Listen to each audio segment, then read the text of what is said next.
kulanti wanaagsan saaxiib yaal ku soo dhawaada sheekadeeni maanafay xalqadeedii toddobaad ama qaybteedii toddobaad. Sheekada qaybtii hore waxay noogu joogtay maanafay oo leh abay intani maxaa waaye ama xagee waaye. Saaxiibadeedna Saaray ugu jawaabtay waa saaxiib waa jungalka cusub. Cabdinaasir su'aashaas iyo jawaabtaas midna lama socdo. Wuxuu la haystay wiil dhuuban oo shaar cad coos u dheer hortana ka furan gashan. Markii uu baabuurkii istaajiyay buu ku soo orday kana soo tagay koox wiilal ahayd oo baarka hortiisa heegan ku ahaa. Sida ay u kala firfircoon yihiin bay baabuurta ugu kala hormaraan, martidana u soo dhaweeyaan, bakshiishkoodana ku bislaystaan.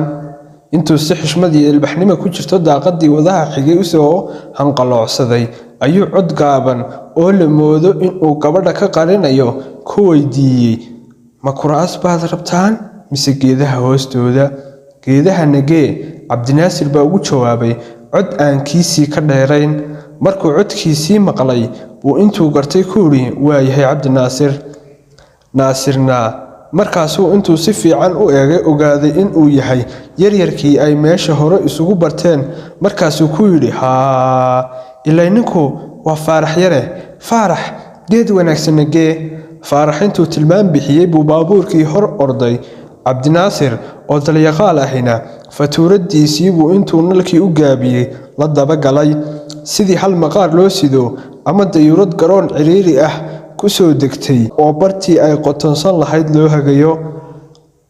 Yarkii firfircoona wuxuu sii ordaba fatuuradii kuusnayd sii hiigsato midig iyo bidixba, marba kaynta dhinac loo xulo, marba geed baabuur hoganaya la hareer maraba, mar dambaa geed aan cidina dhex galgalanayn horseedkii helay. Geedigiina ugu gacan haashay waa geed quruc ah oo hoosta laga xaadhay, laamihiisa soo gandoodsadayna ood lagu hareereeyay baarka ay u salaaxayso sidii nin cashqaan ah oo gacaladiisii gacmaha dhexdooda ugu jirto. Hal irid banaana bay gashay fatuuradii kuusnayd. Geedka salkiisiina waa lagu agbaktiyay. Faarax yare intuu laba darmo la soo booday buu Cabdinaasir weydiiyay, ma kala qaadaa mise isku meel baan dhigaa? Markan codkiisii waa la wada maqlay, inkasta oo uu isku dayay inuu gaabiyo.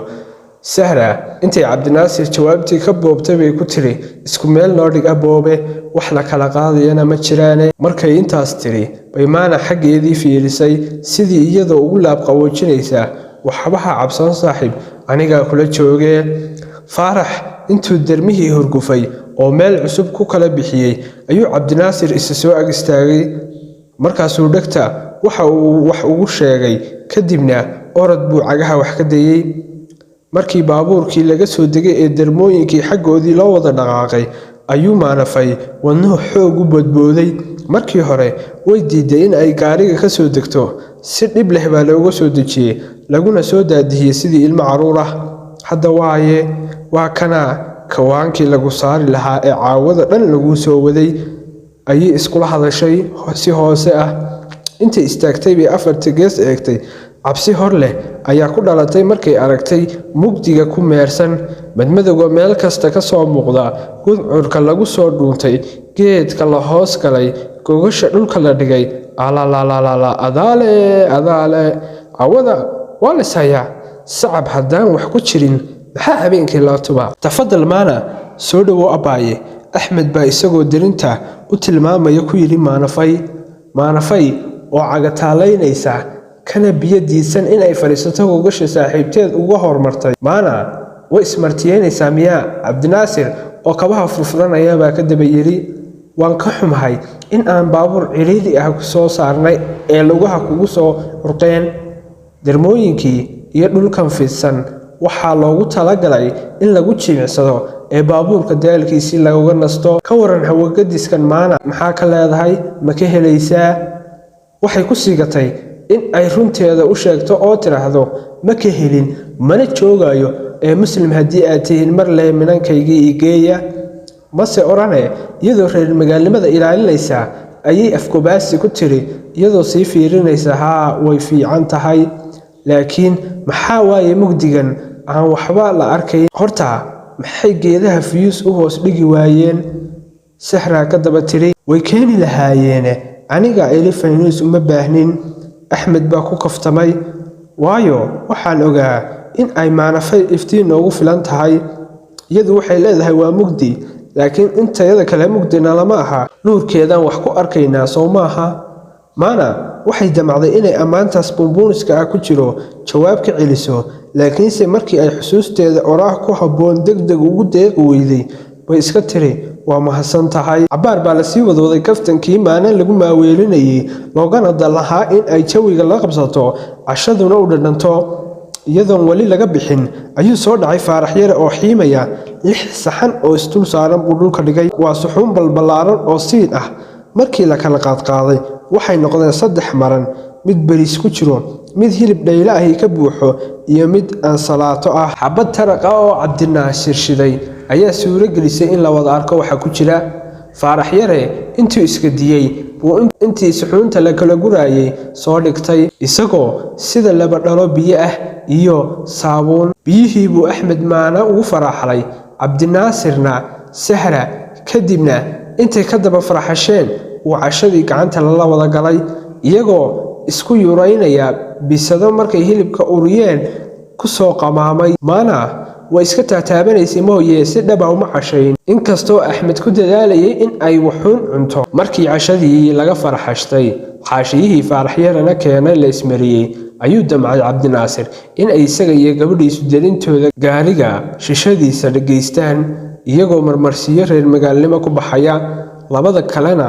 loo faqdaayo intuu istaagay ee si ixtiraam leh Sahra ugu yara foorarsaday gacmahana u fidiyay ayuu ku yiri isagoo isku halayn ugu kacamaya isuna ekaysiinaya sidii nin caways muusig laga tumayo jooga ee gabar uusan aqoon ciyaarta ku casuumaya ayuu yiri beermati boqorada iyo ku diiday ayay ugu jawaabtay intay garbaha nuuxisay iyadoo kacankii la wada wuxuu mooday inay ujeedadiisa la garan weyday markaasuu u bedelay ee intuu gacanta qabtay ku yiri soo istaagno shawr baan ku qabaaye waxaan rabaa inaan maxkamad ku saaro meel ayna joogin dad iga ka celiya Sahra aad bay u fahmaysay baaqa duqeeda ee afkubaadsiga ah hase yeeshee waxay ku diidaneyd fikradda kala shawrida waxay la socotay dareenka maanafay iyo cuqdada ku dhalan karta waxay garwaaqsanayd in aan wali la gaarin waqtigii ku habboonaa in loo faqdaayo Axmed iyo maanafay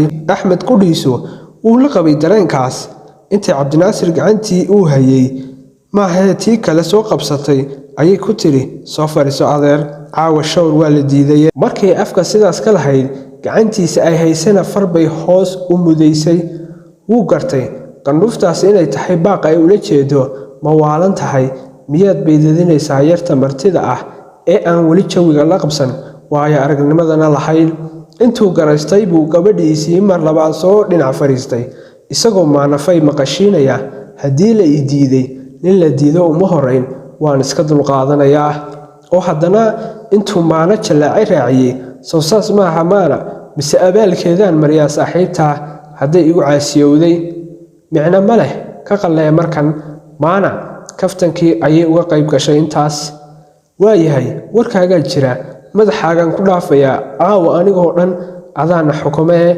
amarkii aad bixisana waa lagu soconayaa ayuu Cabdinaasir mar kale ku yiri maana waxay ugu jawaabtay mahadsan kaftankii iyo sheekadii macaaneed halkii bay ka sii socdeen darbooyinkii baa marba dhinac loogu jimicsanayaa saf ballaaran baa loo fadhiyaa labada gabdhood dhexday iska xigaan labada inanna dhinacyaday ka xigaan sheekada marna waa la isku darsanayaa marna laba loo kala goosanayaa gooni u goosigu sida badan waxaa bilaabaya Cabdinaasir oo markii in yar la joogaba gabadhiisa ku soo jeedinaya shawr hoosaad aan iyada mooye dad kale maqli karin in ay maqlaan looma baahna wuxuu ahaa shawr hoosaadka xiisaha leh ee markaas oo kale labada isjecel dhegta isu saaraan isku gacalsadaan laabta isugu qabuujiyaan wada jooggoodana ku macaansadaan jacaylkoodana ku nafaqeeyaan dhanka kale waxa uu ku dadaalay in uu saaxiibkiisa kala siiyo fursad uu ku beer la xawsado gabadha yar ee ka qaloonaysa injineer Axmed Jaamac qudhiisu raalli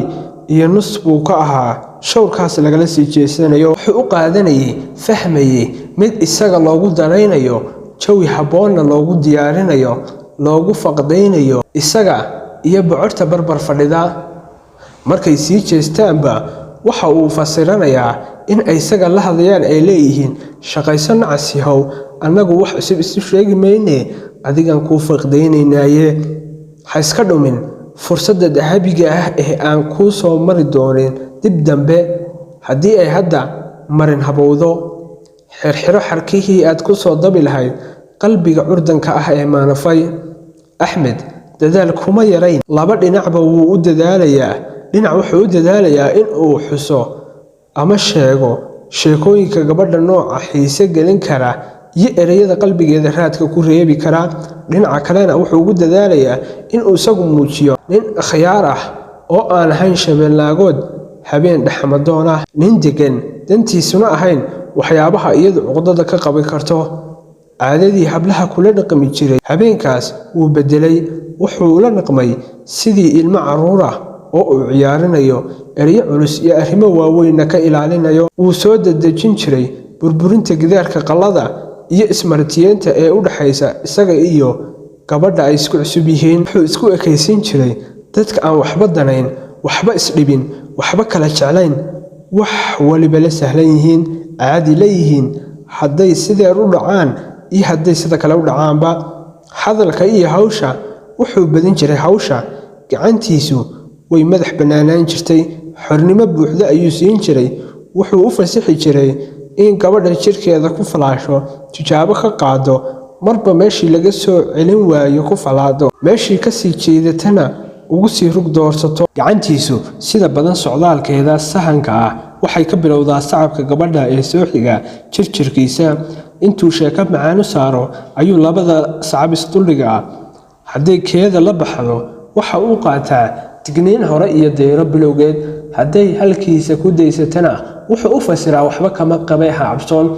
markaasuu kiisa dhaqdhaqaajiyaa, labada sacab ciyaarsiis iyo dhoolaatus gaaban dhex mariyaa.